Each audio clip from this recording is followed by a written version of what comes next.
Hello दोस्तों, स्वागत है आपका हमारे YouTube चैनल में। तो दोस्तों, आज की कहानी हीर और रांझा के इश्क का अफसाना है। तो कहानी बहुत ही प्रेरणादायक है, आप इसको लास्ट तक जरूर देखना। तो चलिए कहानी को स्टार्ट करते हैं।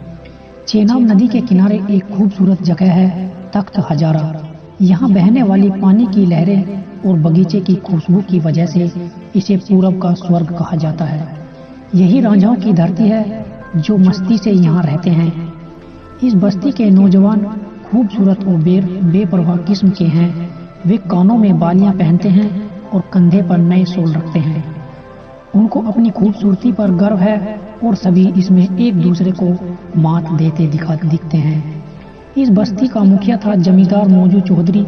वह 8 बेटों और 2 बेटियों का बाप था। वह बहुत धनी और खुशहाल था और कुनबे के सभी लोग उसका सम्मान करते थे।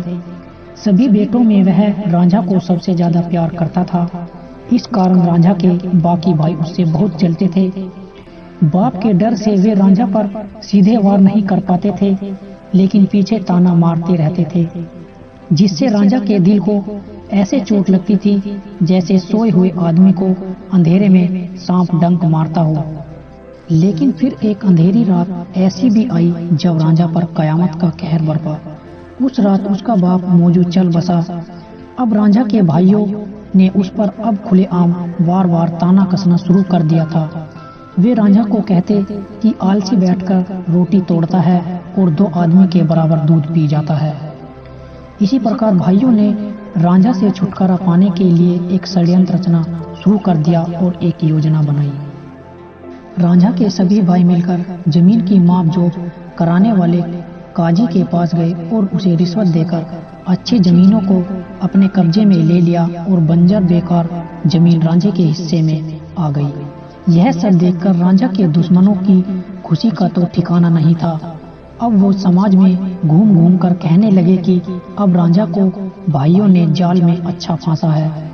रांझा को भी वो अपमानित करते हुए कहते थे, यह आदमी खेत कैसे जोत सकता है जिसके सर पर बड़े बड़े बाल हैं लेकिन दिमाग में दही भरा है।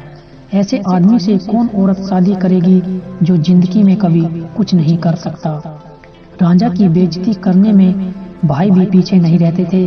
वे कहते, उसने तो औरतों की तरह चूड़ियां पहन रखी हैं, दिन भर बांसुरी बजाता रहता है और रात भर गाता रहता है।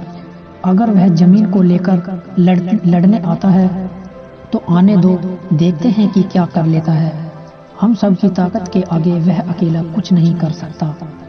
रांझा भारी दिल लिए अपने बैलों को लेकर खेत जोतने चला, लेकिन उसकी आत्मा रो रही थी और धूप की तलखी उसके दुख को और बढ़ा रही थी। खेत जोतते हुए जब थक गया तो वह छाया में जाकर लेट गया और आराम करने लगा। जब उसकी भौजाई साहिबा उसके लिए खाना लेकर आई और वह अपना दर्द उससे कहने लगा, भौजी, मुझे खेत जोतना अच्छा नहीं लग रहा। जमीन बहुत कठोर है, मेरे हाथों में फपोले और पैरों में छाले पड़े हैं। पिताजी जिंदा थे तो कितने अच्छे दिन थे, जाने वे कहाँ चले गए और ये बुरे दिन मुझे देखने पड़ रहे हैं।